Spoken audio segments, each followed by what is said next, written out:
저는 초등학교 4학년 때 교회 찬양대원들을 따라서 해인사 부근에 있는 가야산에 올라가 본 것을 제외하고는 등산이라 할 만한 등산을 해본 적이 없습니다.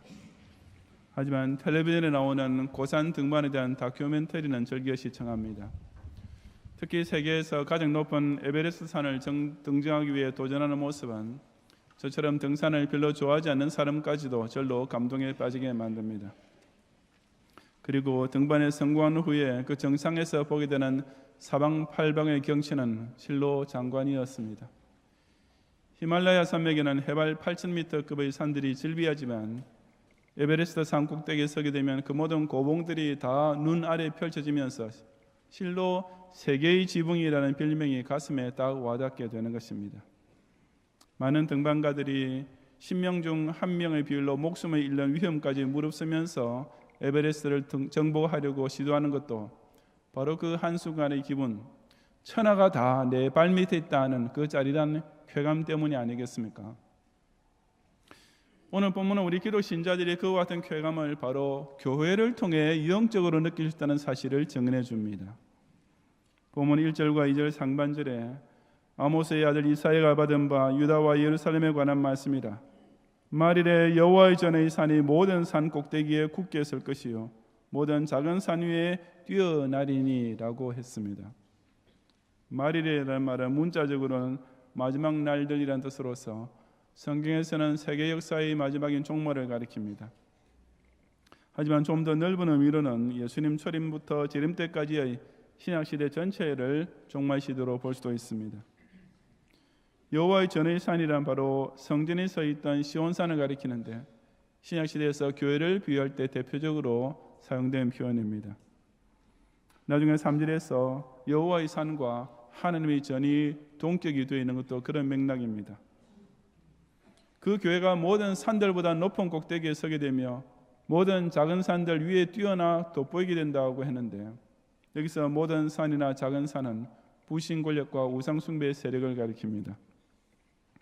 즉 세상 종말에 가까워질수록 참된 교회는 스스로 최고라고 교만해하는 세속적 권력이나 잡다한 신을 섬기는 우상숭배 종교들의 머리 위에 서서 그들을 발밑으로 내려다보게 된다는 뜻입니다.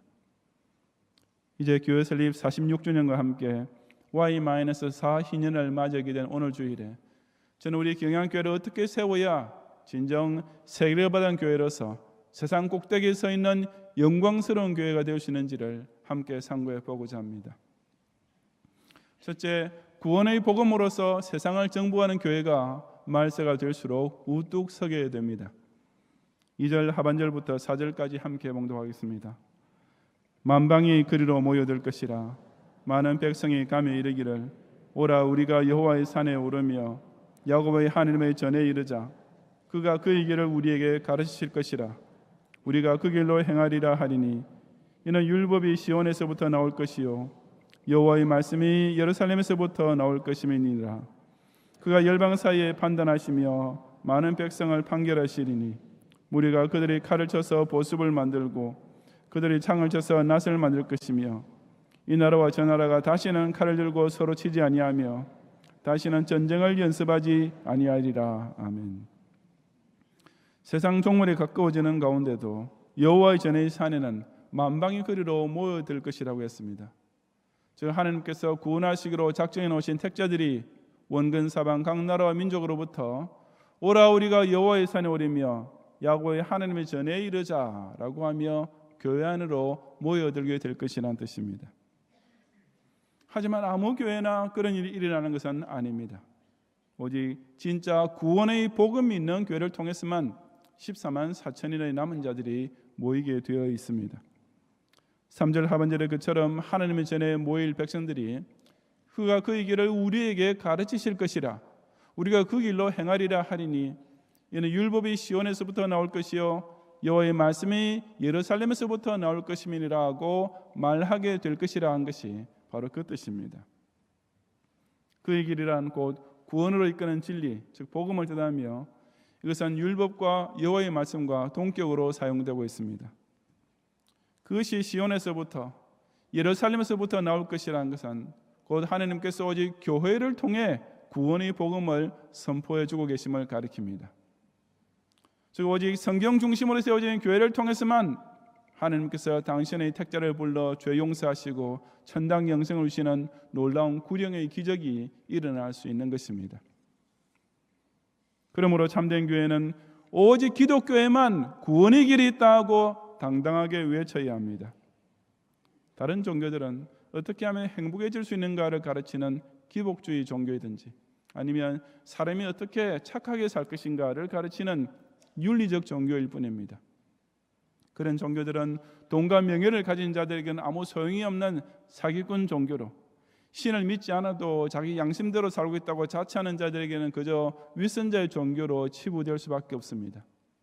그러니 그런 구원의 복음이 없는 교회는 결코 세상의 산들 위에 높이 설 길이 없을 것은 당연치사가 아니겠습니까?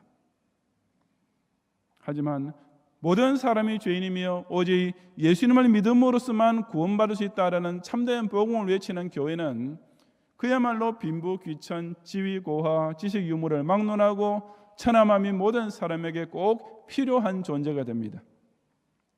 그런 까닭에 그런 구원의 복음을 소유하고 전파하는 교회만이 아무리 문명이 발전되고 삶의 질이 향상된다 하더라도 변함없이 산 위에 세워진 등대와 홍수 위에 떠있는 방주처럼 이 세상에서 가장 귀중한 존재가 될 수 있는 것입니다. 그처럼 교회를 통해 바른 복음이 세상에 전파될 때 그 결과 사람들이 칼을 쳐서 보습을 만들고 창을 쳐서 낫을 만들게 되며 그리하여 이 나라와 저 나라가 다시는 칼을 들고 서로 치지 아니하며 다시는 전쟁을 연습하지 아니하는 일이 벌어지게 됩니다. 세상 역사에서는 종말이 이를 때까지 싸움과 전쟁이 그칠 수가 없습니다. 그 어떤 통치자도 그 어떤 세계적 협력기구도 결코 인간 사회에 완전한 평화를 가져다 줄 수 없기 때문입니다. 하지만 그런 가운데서도 바른 교회는 그 선포하는 참된 복음을 통해 예수 그리스도를 구주로 영접한 성도로 하여금 그 구원의 확신으로 인하여 세상에 알지 못하는 참된 평화를 누리게 만들어줍니다. 패는 칼보다 강하다는 말이 있지만 실로 복음은 원자폭탄보다 더 강하기 때문입니다. 실로 얼마나 놀라운 예언입니까? 세상 종말이 가까워 올수록 참된 교회는 더욱 성경 말씀대로 구원의 복음을 선포하게 될 것이며 그 결과 교회는 칼과 창의 힘을 자랑하는 대국들 위에 우뚝 서게 되고 세계 각국의 민족들이 그 교회로 모이는 일이 끊이지 않고 계속될 것이다 라고 하나님께서는 이미 저 옛날 구약 이스라엘 시대 때에 장차 도래할 신약교회의 영광스러운 미래를 이처럼 멋있게 선포해주고 계시는 것입니다. 오늘날 그처럼 세상을 향해 왕노를 하기는커녕 그저 세상에 빌붙은 종노릇만 하는 교회들이 너무나 많습니다. 목사라면서도 사회 정의 구현 운운하며 정치운동이나 하며 돌아다닌가 하면 심지어 화해의 복음이라는 미명으로 북한의 공산 독재자까지 두둔합니다. 하지만 그처럼 계층 간의 갈등을 부채질하고 세속 권력의 신의 노릇이 나는 목사 교회들 때문에 오히려 인간 사회는 서로 치는 싸움과 칼과 창의 전쟁이 더욱 심화되고 있는 것을 알아야 합니다. 오로지 교회 본연의 사명, 곧 복음 선포를 통한 구령 운동에만 온 힘을 다 쏟는 교회만이 세상의 그 어떤 단체나 세력의 산들보다 훨씬 더 높이 굳게 서 있는 최고봉이 될 수가 있습니다. 과거의 율법은 오직 시온에서, 여호와의 말씀은 오직 예루살렘에서부터 나왔던 그대로 지금도 하나님께서는 그의 길을 오직 교회를 통해 우리에게 가르치시며 그 구원의 길로 행하는 신행이칠 삶도 오직 교회 중심으로만 누릴 수 있게 해놓으셨습니다. 원로 목사님께서 세계사의 중심은 구속사다, 구속사의 중심은 예수 그리스도이시다, 예수 그리스도의 구속운동은 그의 몸된 교회 운동을 통해 나타난다, 교회 운동은 퀘리그마 즉 복음 운동을 통해 전개되고 있다 라고 경영인들의 귀에 못이 박히도록 가르치신 것도 바로 이 원리가 아니겠습니까? 이 역사의 벽보를 정확히 깨닫고 그 규정한 복음 전파의 사명을 완수해낼 때 그런 교회는 절로 많은 사람을 옳은 길로 인도해내는 산 위에 높이 선 등대가 될 수 있는 것입니다. 이처럼 바른 복음을 소유하고 세상을 향해 외치는 참된 교회를 중심으로 벌어지는 하나님의 구속사는 역사가 흘러가고 인류의 종말이 다가와도 결코 중단되지 않고 최후의 최후까지, 즉 예수님 재림하시기 직전까지 계속될 것입니다. 그러니 아무리 인류 사회가 온갖 재난으로 흔들리고, 아무리 민족 사이에 전쟁이 끊임없이 이어지고, 아무리 여러 강대국들이 득세와 몰락을 반복하더라도 참된 교회는 그 와중에도 조금도 흔들리지 않고 산들 위에 굳게 서서 온 세상을 향해 주 예수를 믿으라, 그리하면 구원을 얻으리라 하고 외쳐야만 합니다. 그러면 만방에서 많은 백성들이 그처럼 구원의 길이 있는 여호와의 산 하나님의 전을 향해 절로 모이게 되는 것입니다. 세계사를 통해 시간이 흐르면 흐를수록 더 강해지고 더 높아지고 더욱 뚜렷이 돋보이게 된 종교가 무엇입니까? 바로 기독교입니다. 역사의 흐름 가운데 때로는 환란과 박해로 인해 교회가 잠시 흔들린 적은 있었지만 그 어느 때도 완전히 쓰러진 적은 없었습니다. 기독교는 수천 년 동안 이 세상 역사에서 실질적인 주인공의 위치를 지켜왔으며 결국 인류와 우주가 종말을 당하게 될 때에도 끝까지 굳게 서 있는 최후 승자가 될 것입니다. 왜냐하면 교회에만 온 세상을 구원할 복음이 있기 때문입니다. 종말이 올 때까지 인류 역사를 통해 큰 산과 작은 산들 같은 온갖 세속 권력들이 흥망성쇠를 거듭하는 와중에도 오직 성경이 선포하는 복음만을 조국과 세계에 소리 높여 전파함으로써 이 경양교회를 더욱 굳건한 구원의 산성으로 높이 세워가는 성도들이 되시기를 바랍니다. 둘째, 심판하실 하나님을 경외함으로써 우상 종교를 이기는 교회가 종말의 날에 높이 서게 됩니다. 5절부터 11절까지 함께 봉독하겠습니다. 야곱 족속아, 오라 우리가 여호와의 빛에 행하자. 주께서 주의 백성 야곱 족속을 버리셨으면 그들에게 동방 풍속이 가득하며 그들이 블레셋 사람들 같이 점을 치며 이방인과 더불어 손을 잡아 언약하였습니다. 그 땅에는 은금이 가득하고 보화가 무한하며 그 땅에는 마필이 가득하고 병거가 무수하며 그 땅에는 우상도 가득하므로 그들이 자기 손으로 짓고 자기 손가락으로 만든 것을 경배하여 천한 자도 절하며 귀한 자도 굴복하오니 그들을 용서하지 마옵소서. 너희는 바위 틈에 들어가며 진토에 숨어 여호와 위엄과 그 광대하심의 영광을 피하라. 그날에 눈이 높은 자가 낮아지며 교만한 자가 굴복되고 여호와께서 홀로 높임을 받으시리라. 아멘. 여기서 이사야 선지자는 오라 우리가 여호와의 빛에 행하자라고 이스라엘 백성 가운데 우상 숭배에 빠진 자들 향해 회개하고 하나님께로 돌아오라고 외치고 있습니다. 빛이란 누가 보아도 어둠과 명백하게 구별되는 것입니다. 마찬가지로 하나님께서 인도하시는 구원의 길은 이하에 나오는 우상 종교의 미혹과 뚜렷하게 구별되어 밝히 빛나고 있는 것입니다. 이스라엘 백성이 빠져있던 우상 숭배 행위는 6절 이하에서 대표적으로 세 가지가 나오는데요. 그 첫째는 동방풍속, 즉 메소포타미아 지역의 민족들이 몰록 신에게 자기 자녀를 제물로 바치던 가증한 행위를 따르는 것이었습니다. 둘째로 블레셋 사람들 같이 점을 쳤다는 것은 블레셋 사람 사이에 만연하던 미신적 행위를 쫓았다는 뜻이며 끝으로 이방인과 더불어 손을 잡아 언약한 것은 하나님보다 불신자들과 훨씬 더 가깝게 교제하며 지는 것을 가리킵니다. 이런 악한 배교 행위를 계속하면 아무리 혈통적으로는 이스라엘 백성이라 하더라도 결국 하나님의 무서운 심판을 피할 길이 없을 것은 자명한 사실이었습니다. 그 하나님의 최후 심판 때 벌어지게 될 첫 번째 현상은 곧 눈이 높은 자가 낮아지며 교만한 자가 굴복되고 마는 것으로서 나중에 12절과 17절에도 똑같이 반복 강조됩니다. 즉 세상에 살 때 강팍한 마음으로 하나님 앞에 목을 꼿꼿이 세워 다니던 교만한 악인들을 하나님께서 완전히 녹다운시켜 땅바닥에 엎어지게 하실 날이 오고야 말 것이라는 뜻입니다. 심판날이 닥치면 아무리 땅에서 잘난 듯 살던 불신자도 하나님 앞에서 감히 고개조차 들지 못하며 가장 낮은 곳으로 떨어지게 될 뿐인 것입니다. 그 뒤에 따라오는 현상은 그처럼 두려운 마지막 날을 당하게 된 우상 숭배자들이 그야말로 쥐구멍을 찾아 숨으려 하는 것입니다. 그래서 너희는 바위 틈에 들어가며 진토에 숨어 여호와 위엄과 그 광대하신 영광을 피해보라 하고 이사야 선지자가 조소하는 말씀 역시 나중에 19절과 21절에서도 재차 반복되고 있습니다. 물론 암혈이나 토굴이나 험악한 바위 틈으로 도망친다고 해서 하나님의 심판을 피할 수 있는 것은 절대로 아니지만 지금 당장 자기네 머리 위로 떨어지는 하나님의 진노가 너무나 두려움 까닭에 그런 아무 소용없는 몸부림을 치게 된다는 뜻입니다. 그 결과 그 마지막 날에는 오로지 심판주 하나님만 지극히 높은 곳에 홀로 서시게 됩니다.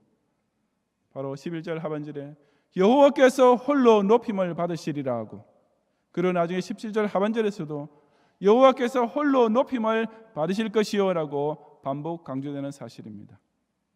문자 그대로 최후의 가장 높은 곳에 서 계실 분은 오직 하나님 한 분이신 것입니다. 이어지는 12절 이하 22절에 보면 그 심판주 앞에서 철저하게 낮아질 교만한 자와 거만한 자와 자고한 자들이 세 부류로 나타납니다. 그 첫째는 오로지 재물만 최고로 높이 받드는 사람들인데 16절의 다시스의 모든 배와 모든 아름다운 조각물이 가리키는 것입니다. 다시스는 고대 사회에서 국제 무역을 하던 상선들이 많이 드나들던 항구로 유명했으며 아름다운 조각물이란 그런 상선들을 통해 거래되었던 고가의 상품들을 가리킵니다. 앞서 7절에 나왔던 대로 불신자들은 그처럼 은금이 가득하고 보화가 무한한 경제 대국을 무조건 우러러 보기 마련입니다. 9절의 천한 자도 절하며 귀한 자도 굴복한다는 말씀대로 사람은 빈부귀천을 막론하고 재물을 지극히 숭상하는 것입니다. 하지만 9절 하반절에서 천명하는 대로 하나님께서 심판주로 오시는 그날에는 그런 자들을 절대로 용서하지 않으시고 철저히 낮추어 버리고야 마시는 것입니다. 또한 권력 역시 인생을 거만하고 자고하게 만듭니다. 7절에 언급된 대로 마필이 가득하고 병거가 무수하며 또 여기 15절에 기록된 높은 망대와 견고한 성벽을 자랑하는 군사적 강대국은 더욱 그러합니다.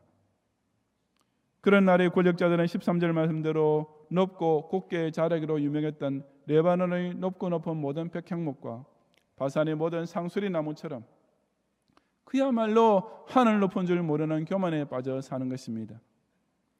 이어지는 14절이 모든 높은 산과 모든 솟아오른 작은 언덕 역시 그런 세속적 권력자들의 교만을 상징하는 것으로서 높은 산에 해당되는 왕들은 물론이고 작은 산에 해당되는 관료들까지도 그 마음속에는 하늘 앞에서 솟아올라 있는 교만을 똑같이 품고 있음을 의미합니다.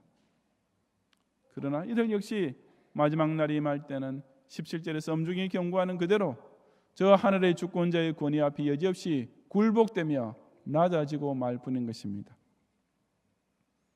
하지만 세상 끝날에 가장 낮추어질 대표적인 대상은 바로 20절에 기록된 은우상과 금우상들입니다.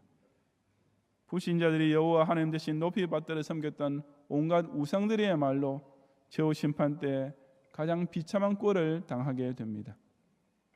그들이 원래 자기를 위하여 경배하려고 만들었던 그 우상들을 그날에는 두더지와 박쥐에게 던져버린다고 했는데 이것들은 이스라엘 사회에서 가장 천시되던 부정한 동물들이었습니다.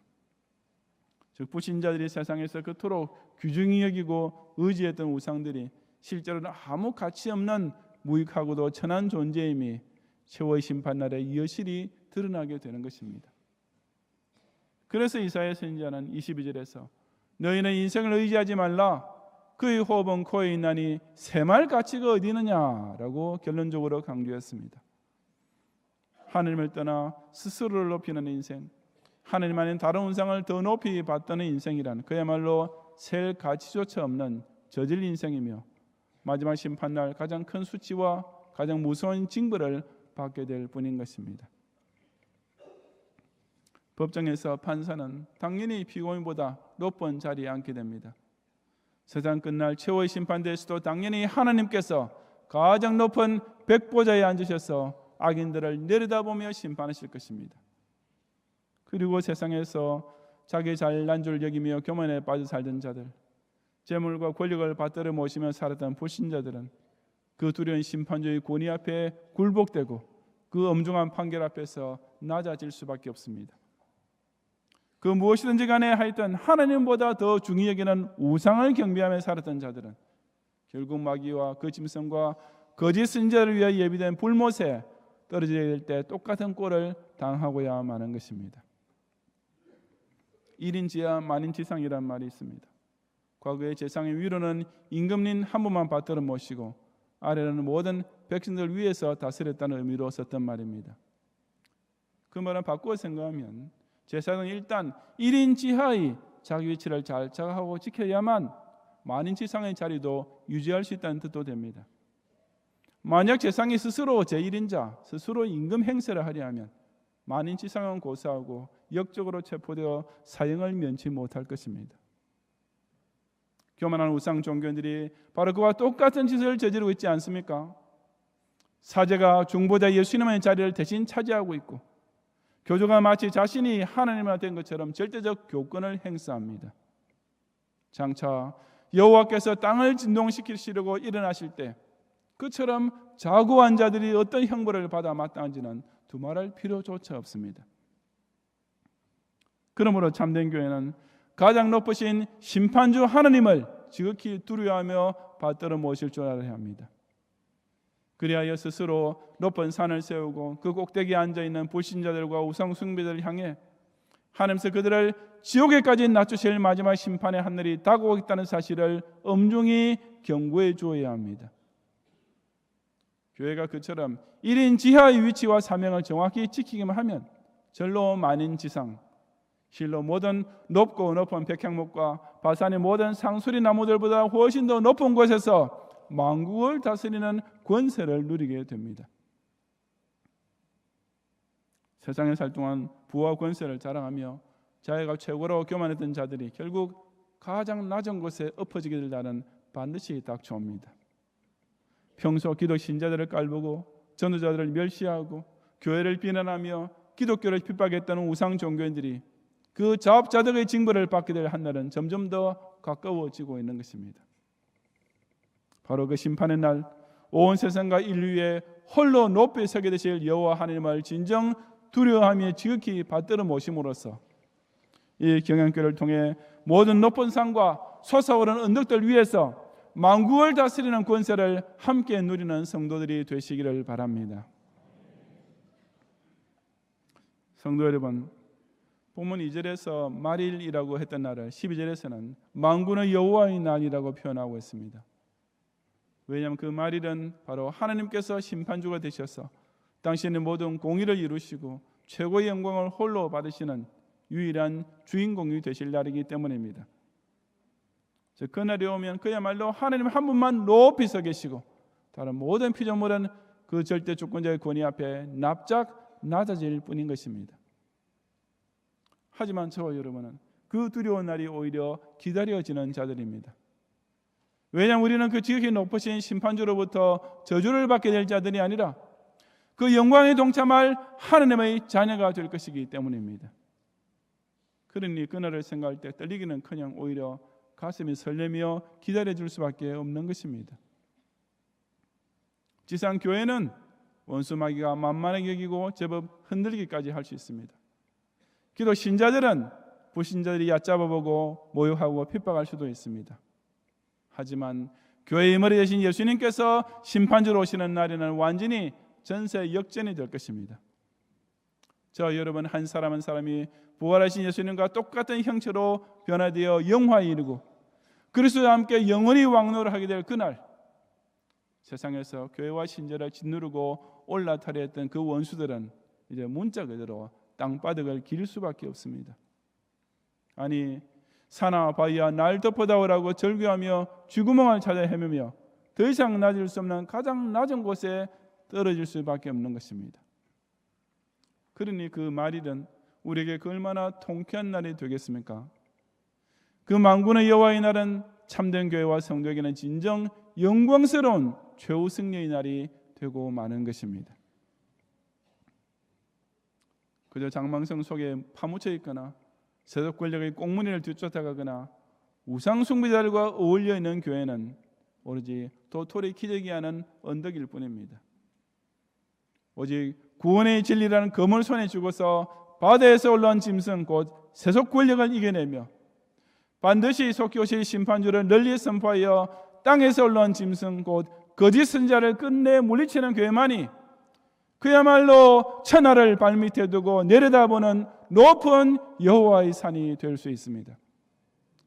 지난 46년 동안 내내 달려왔던 것처럼 앞으로도 구원의 복음을 선포함으로써 세상을 정복하고 온 세상을 심판하실 여호와 하나님을 두려워하는 신앙으로서 세상을 판단하는 가운데 주님 재림이 더욱 가까워지는 종말 시대에 우리 경양교회를 온갖 산들과 작은 산들 위에 더 굳게 더 높이 함께 세워가는 경양의 성도들이 되시기를 주님의 이름으로 축원합니다.